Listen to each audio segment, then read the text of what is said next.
Each one of our sessions here this week will be recorded, so just something to be aware of. So we'll go ahead and kick off the morning. So I want to welcome everybody on behalf of this Social Work Student Association at the University of Oklahoma. We want to thank you guys for attending our 2022 OU Professional Development Week. My name is Austin McCoy. Christy Tarpley and I are co-advisors for the OU Social Work Student Association on the Tulsa campus, and Jennifer Dell and Charlotte Kendrick are the co-advisors on the Norman campus. If you are a social work student at OU and interested in joining the Social Work Student Association, please reach out to your advisor on your campus. I also want to take a second and thank the amazing students, staff, and faculty at the University of Oklahoma and in Henry Zero School of Social Work for the hard work, dedication, and planning, organizing, and facilitating these sessions during professional development. So just a couple of housekeeping things before we get started, and then our first session will go get rolling. So again, we are recording today. Once this session is complete, we're going to upload the recordings to our YouTube channel. So if you ever want to go back and rewatch or check out something we said in here, you'll be able to find that on our YouTube channel. CEUs will be offered throughout the week. You're going to want to check the schedule to learn which sessions will have CEUs. You'll have the opportunity to earn up to 10 CEUs for the week. After each session, we're going to put a link in the chat to register for the CEUs. If you intend on attending more than one session in the same day, you're going to want to wait until the end of the day to complete the registration form, as you only need to fill it out one time. So when this session is over today, well, actually, when the first CEU session is over today, which will be the Homeless Alliance chat at 12 o'clock today, we'll drop that in the chat for you.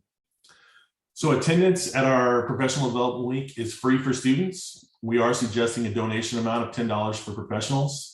Your donation will be used for one or more of the following: student awards, general enrichment funds, and general scholarship funds.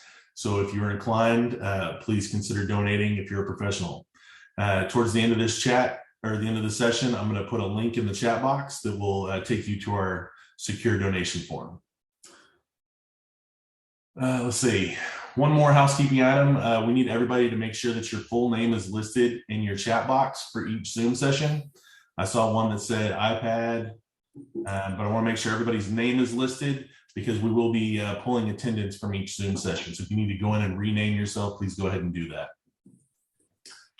With that, I'm going to go ahead and introduce Brett Hayes. So Brett Hayes has worked at the Oklahoma Department of Human Services for 14 years. He currently serves as the Director of Hope Transformation, where he leads the organization's statewide efforts to infuse the science of hope and to improve outcomes for children and families. Brett believes in the science of hope and has seen firsthand how applying this practice can improve the lives of all Oklahomans. Brett also serves as co-chair on the Children's State Advisory Work Group and is a member of the Trauma-Informed Care Task Force. Brett earned his bachelor's in science from the University of Central Oklahoma and a Master of Social Work from OU. Brett resides in Oklahoma City. He's the adoptive parent of 3 children and a proud member of the Choctaw Nation of Oklahoma. So Brett, thank you and welcome. I'm going to turn it over to you. Perfect. Thank you, Austin, for that nice introduction. Good morning, everyone. It's 11:15, so I probably stand between you and lunch. What I do want to do before I share my screen is I noticed that a lot of cameras are off, and that's okay. But what I would like to do is sort of make this an interactive presentation, at least the first part for sure. And so my first question for this group here is, how many of you have heard about the science of hope and Dr. Hellman's work?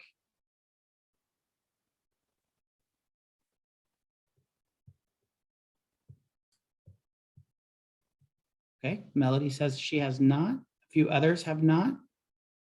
I see a few hand shakes or clapping and thumbs. So we have a mixed group here today. So that's great. So what I'm going to do today is really give a brief introduction to the science of hope because we only have 30 minutes together. And so with that, I just want to let you know a little bit about what we're doing here, DHS, and then really what we're doing as a state. I always open it up. I always tell anybody I'm in front of is I think I have the best job in state government. I get to infuse hope with Dr. Homan and others across the DHS and across other organizations within the state. And it's been absolutely amazing to be able to do this work.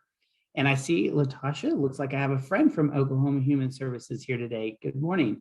And so with that, before we get started, I just really want to ground us that this is a science, and there's over 2,000 published studies around the science of hope and how it truly can improve well-being and how it does. And so with that, we're taking that, we're using hope as a framework within our organization and state to really improve well-being for all Oklahomans. And so with that, I want to ask you one more question before we jump in. What does hope mean to you? What is hope? Is it an emotion? Is it cognitive? What comes to mind?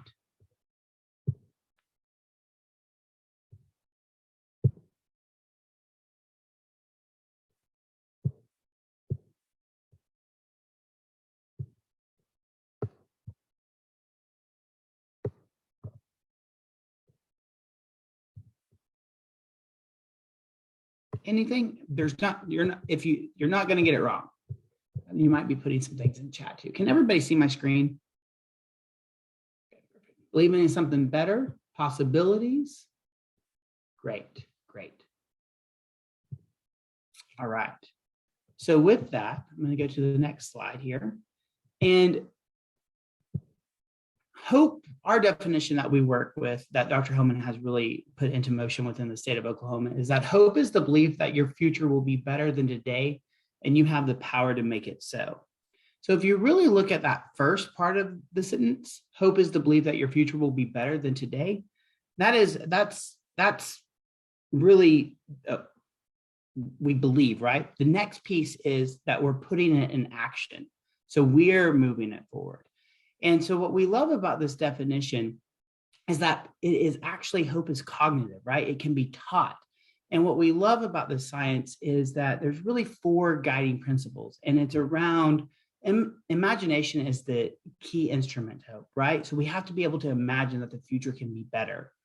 Again, hope begets hope. So once we do something and we reach our goal, we know that we can do it again, right? We keep moving down that road. And then really the third and fourth is that it can be taught, it can be measured, and it's a social gift. Hope is a social gift that we get to do every single day. So those are really the guiding principles that we use as we're working with different state organizations across Oklahoma. What we love about this science is that it's simple. There's 3 main tenets, right, around hope. And the cornerstone is goal setting. So we have to have a goal. And then we have to have willpower, that willpower to move us, the sustain the energy, and pathways. How are we going to reach our goal? And without agency, or agency without a pathway, is a wish. So think about that for a second. Let's just sit down and think. When people hear hope, what they hear is wish, right? And what we know is that I wish the wind would quit blowing, right? I have no pathway to make that happen, correct? So we have to be able to have these 3 tenets to really, truly move to our goals. So again, I just want to reemphasize that it's 3 tenets. It's goal setting, it's pathways, and willpower. So this next slide is really around the loss of hope and how we see individuals begin to lose hope, and how we can really, what we want to do is be able to identify where individuals that we're working with, maybe a student, maybe a friend, maybe even a family member. An individual, really, when you start to go through this process of loss of hope, you can see here that anger is the first piece of that. And that individual is actually the closest to hope. So when you see an individual who's angry because their goal is significantly blocked, we're pretty close to hope. So we have to look at, what are the 3 tenets? How do we begin to move an individual through? So then you move into despair, where you're unable to adjust your goal. The pathways are unavailable. So what does that look like when that happens? How do we begin to look at, how do we use the 3 simple tenets to really move us through? And then the last is apathy, loss of motivation. the goal that everything's already been determined. I have no pathways. I have no willpower. So think about this when you see a family member or an individual in this process of loss of hope, as how are we going to begin to infuse the science of hope here? How do we improve? How do we use the framework of hope to really move through? I always think about this when working in an organization where they're serving customers, right? And where you see individuals come in, what does their policies look like? Where are we robbing individuals of hope, and how can we put the intervention of hope into the work? And so everything we do at DHS and on our team is we're looking at how do we infuse the science of hope into that? How do we create pathways where individuals can reach their goals? And how do we sustain that energy, that willpower piece, as we're looking at policy programs and actual practice? And please know that if you have any questions, you can stop me and ask me any questions, and I'll take questions later today too, or this afternoon, or after this presentation. So the next piece. So think about the loss of hope that we just saw. You saw the anger, you saw the despair, you saw the apathy, right? So this is the intervention that we use, right? To really begin to increase hope. This is what we want to see. We have to clarify the goal. If you remember, I always said you have to, what is the goal that we're trying to get to? Then we need to identify those pathways to those goals. What does that look like? And then that future memory of success, that willpower, what's it going to look like when I do achieve my goal? What does that look like? That's the mechanism that we use to improve well-being, right? That's how we increase hope of those that we serve and those that we're working with in our family. Wendy, Latasha, I see some head shaking. Is this resonating with you a little bit? Great. And so this is just really truly the briefest piece of hope that I can give you. But there is Dr. Hellman does have a TED Talk that you can go watch. That's about 20 minutes. That really does a great job of providing more information and a little bit deeper dive than what I'm able to give you today. So with that, we at DHS and the state are really, truly centered in hope, right? We have a true north goal to become a hope-centered organization, recognizing that we all bring and building hope and resilience in ourselves and customers of our communities. And what we're talking about here is that, we wanted to become a trauma-informed organization, and that's great. And we strive to do that. But what is more? What's more? How do we do? What comes next? And becoming hope-centered is what comes next. That's how we really want to work with individuals and move them forward and really move them to a better well-being state of mind moving forward. So that's what grounds us every single day at the Department of Human Services, is that it's a true north goal. We truly believe in the work that we're doing. So back when we first started infusing the science of hope within DHS, we brought all of our executive leadership team together to really look and go through a deep dive with Dr. Hellman and Dr. Ferris around the science of hope. Because what we wanted to do is we really wanted to look at how could we infuse this within our policy, within our programs, so that it would really truly enhance practice within the field of those that are serving our customers. And you don't have to read this whole thing, but we really wanted to strive to infuse our values, policies, and practice and structures with the science of hope by setting pathways for success and creating an environment for our customers and staff to thrive. And so we really are invested in our workforce and infusing the science of hope, because you can't give what you don't have. And so we're truly working hard with our staff and with our customers to improve the well-being of Oklahomans every single day. This really gets exciting because now you get to really see a visual of all the different divisions that we're in. As you can see here, we're in a total of 8 divisions that we're truly working with. There are other divisions that we're working with now within DHS, and I'll talk a little bit about that here in a bit. But these were our main focuses when we began this work in really the late 2019.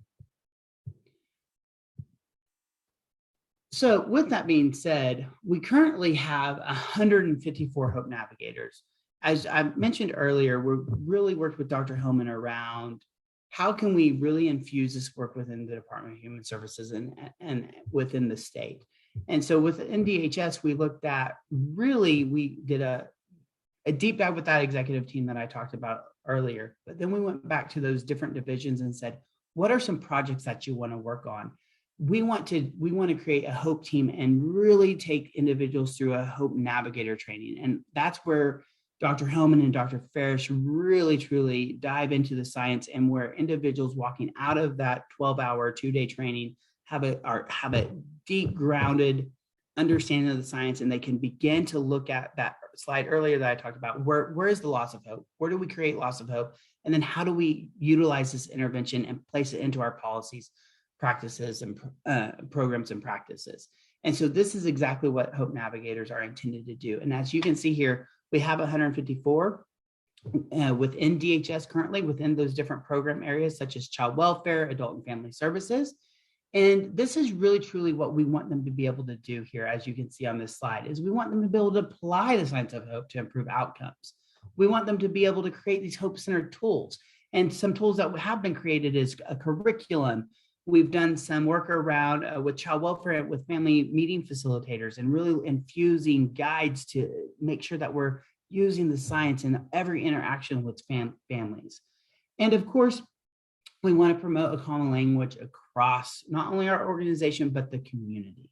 So when you think about goal setting, pathways, and willpower, we're all speaking the same language because we want to help individuals reach their goals. So a few DHS Hope projects that we've created here is the family meeting continuum that I talked about just a minute ago. Is really, we created a guide, a pamphlet to really help staff understand how to apply the science. Because what we know is that the Science of Hope is more than a training program, it's an application. How do we sustain it within our culture? Within our Developmental Disability Services Division, they've created a Hope curriculum where we're able to use that every single day within staffings to really think through, how do we use the Science of Hope within our culture, within our group meetings, within the way we interact with our contractors? What does that look like? I'm really excited about the Hope Screener that we worked with Dr. Hellman and Dr. Ferris to create. This is within our Adult and Family Services, as we are designing and implementing community hope centers. We are utilizing the screener to really begin to measure hope of those that come into a community hope center, and how we can take that hope score and then really look at it related to 5 areas of focus: behavioral health, physical health, education, basic needs, right? And then of course, education. And so with that being said, what I do want to clarify one thing too, is within that too, we are looking at a workforce piece of the work too, is where is the individual? And so is it, you have a goal, but is it a willpower or is it a pathway issue? That's our way to better support those that we're working with, right? When we can identify how and where's the opportunities to help. The other things that we're doing is we're creating a supervisor training where we're going to take the Science of Hope, the awareness training, and really dive in with supervisors and leaders within the organization so that they can really begin to understand how to apply the Science of Hope within their teams, and how to lead with hope, essentially, right? And motivate staff and move them to help reach their goals. This last one that I'm really excited about is the HR continuum.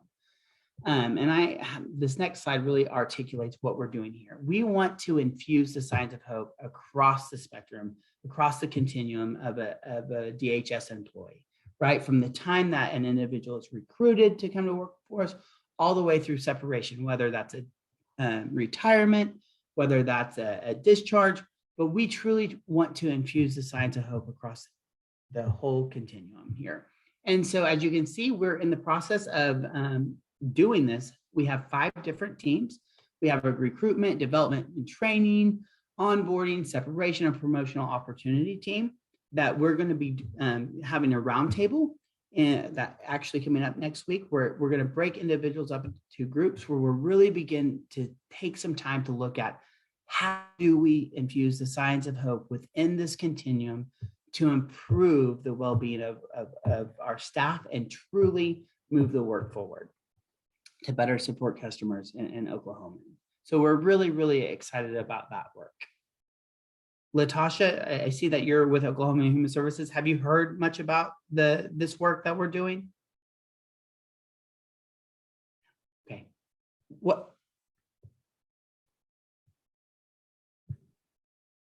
So the next piece that I really want to talk a little bit about is individual hope scores within our or individual hope scores and collective hope scores within our organization. So if you can see here that we actually integrated questions into our employee engagement survey that we distribute every year. And we did this in 2020, right? It was really right during the pandemic, right when it first started. And what you see here is that when we did our individual hope score, what came back is that 41% of our staff were high hope, right?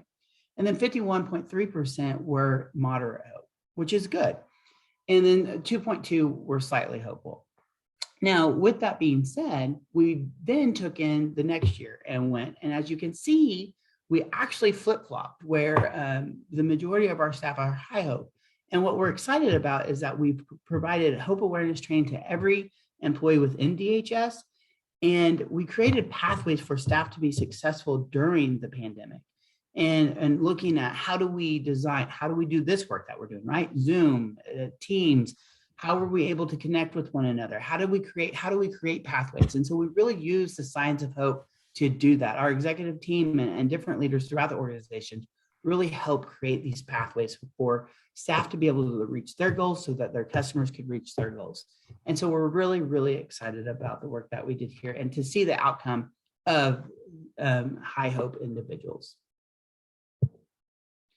And then as you can see here, collective hope, DHS as a whole is collectively, we have high hope. So what that means is that we come together, we have shared values, and that we're determined to help reach our goals together and to achieve better outcomes for Oklahomans. And so we're really excited to see that work here and the outcomes related to hope collectively.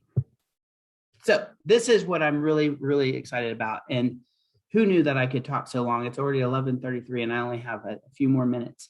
So with that, what I'm really, really excited about is Dr. Hellman's work and of course our Secretary Brown's work around the science of hope, but really First Lady and Governor Stitt's work and really promoting hope and using hope as a framework to improve the well-being of all Oklahomans. And how do we take that to build a hope-centered state?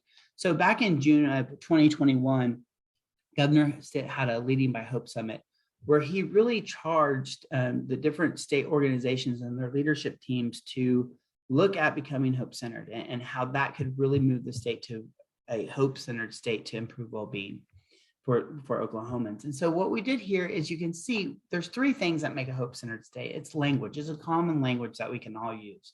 Again, going back to goal setting, pathways, willpower, one language. But also it offers an opportunity for us to really strengthen the community and to use metrics, that make sense that we can all use. Because what we want to do is, yes, we want to hope, we want to increase hope, but what we know that does is it improves well-being.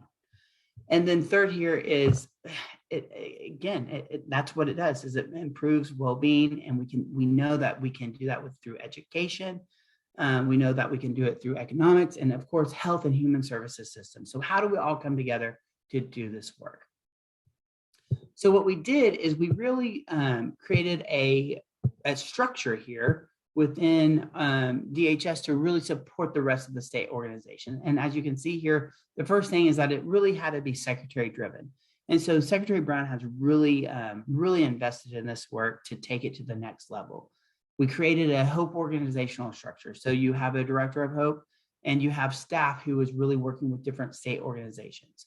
But what we did too is, if you remember me talking about earlier, hope is more than a training program. It's an application. We want to sustain it within our culture. And so we had to build in a change management process. And of course, utilize the experts in hope, which are Dr. Hellman and Dr. Ferris. So with that, we really put this hope strategy in action here. And as you can see, and I'm not going to go through every single one, but we really needed to find out where organizations were around hope. What did that look like? Just gather some information, have a conversation, and then move into the readiness phase. What does that look like for this organization? Are you able to move us forward? And that's really where we did this executive leadership training with, so far, we've been in 30 organizations this year. And I'll get into that here in a little bit, but we've actually trained 358 executive leaders within those organizations to really move this work. So that's really where we're moving out of this, but now we're moving into this problem exploration and team. So where do these organizations want to infuse the science of hope? How can we do that? Then we want to design this hope team where we take these individuals through that hope navigator training and really provide it to that deep dive so that they can begin to see this is how we're going to solve with hope. This is where the theory of change comes in and intervention. And then we want to implement and evaluate it, because this is where we can truly begin to sustain hope within the culture of Oklahoma and really use the science.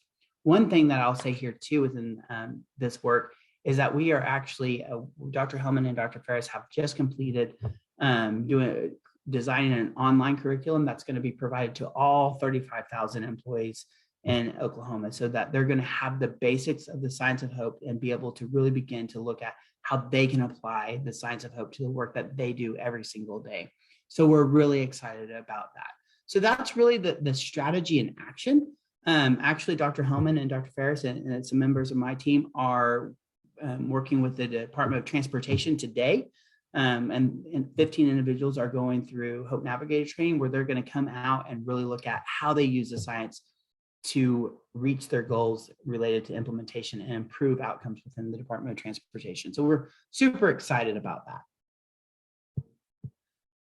So year one, this just shows you some of the cabinets that we're in. Just so you're familiar, we have 15 cabinets within our state, which each have secretaries, and they have corresponding organizations within them. So we're actually, over the next 3 years, going to work with 112 plus organizations, but we're going to be within 15 cabinets.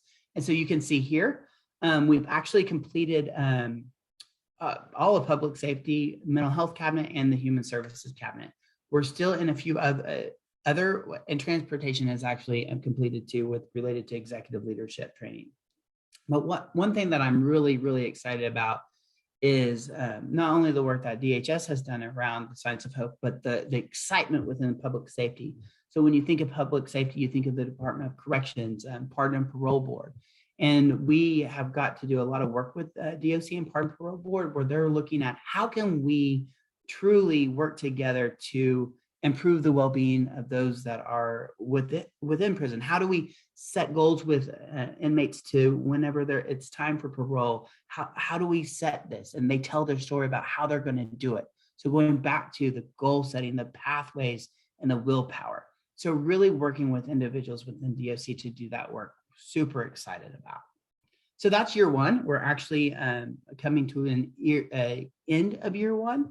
So we're super excited about it. I would say Wildlife is one of the organizations that we're in, and they're super excited about the science of hope and how they can utilize it to really support their staff and innovate as they move forward in the upcoming years.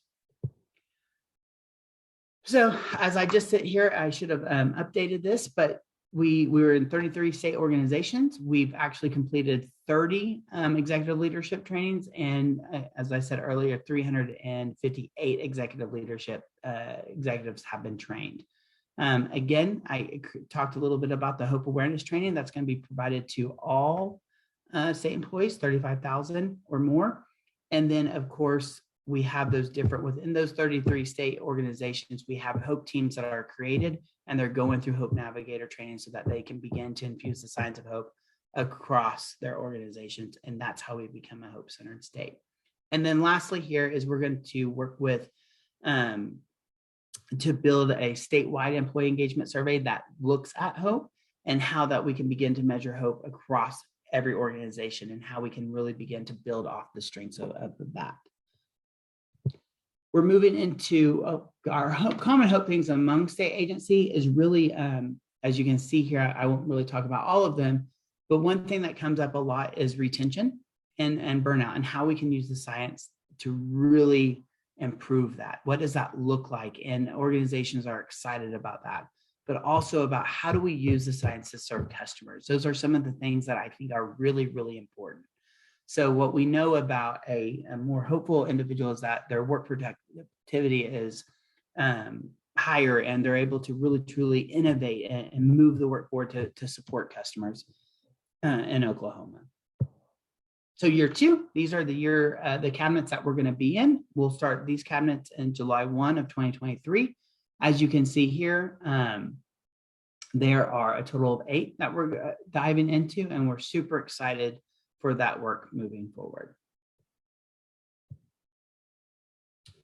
And so with that, that concludes the presentation for a hope-centered state and how we're moving forward. What questions do you have for me?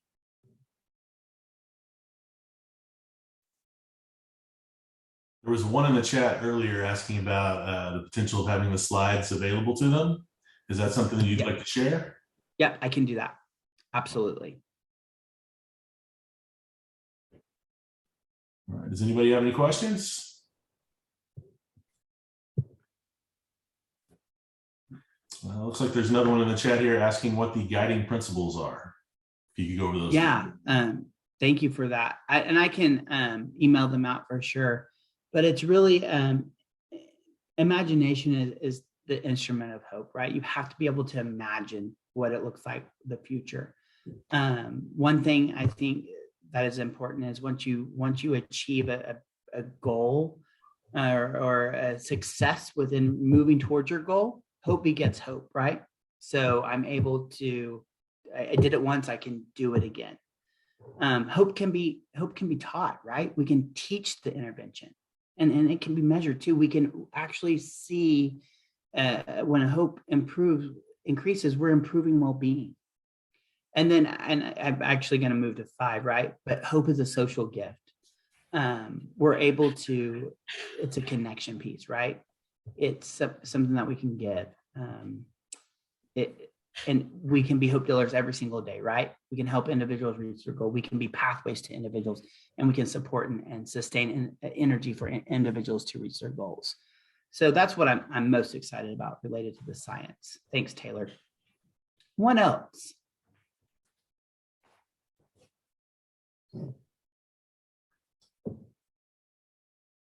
All right, well, if you guys have a question, go ahead and drop it in the chat. But Brett, thank you so much for going through that with us. What a great topic to kick off our professional development week with, being hope focused. So thank you so much. Good. I really encourage everyone to go watch Dr. Hellman's TED Talk, because it will give a much deeper understanding around the science than I did in those 3 slides.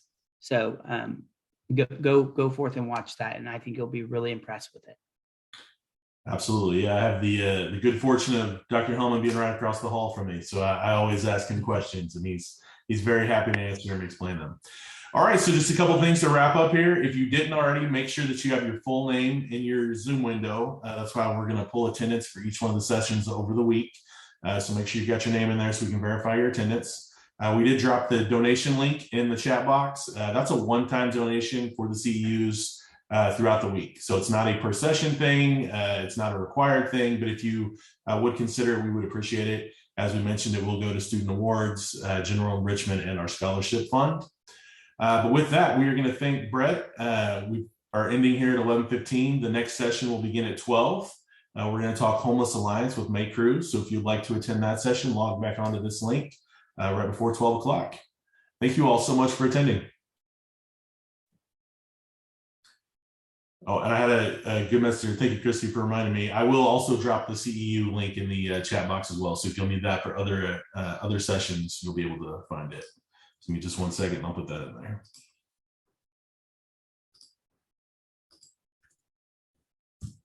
All right, there you are. Thank you all.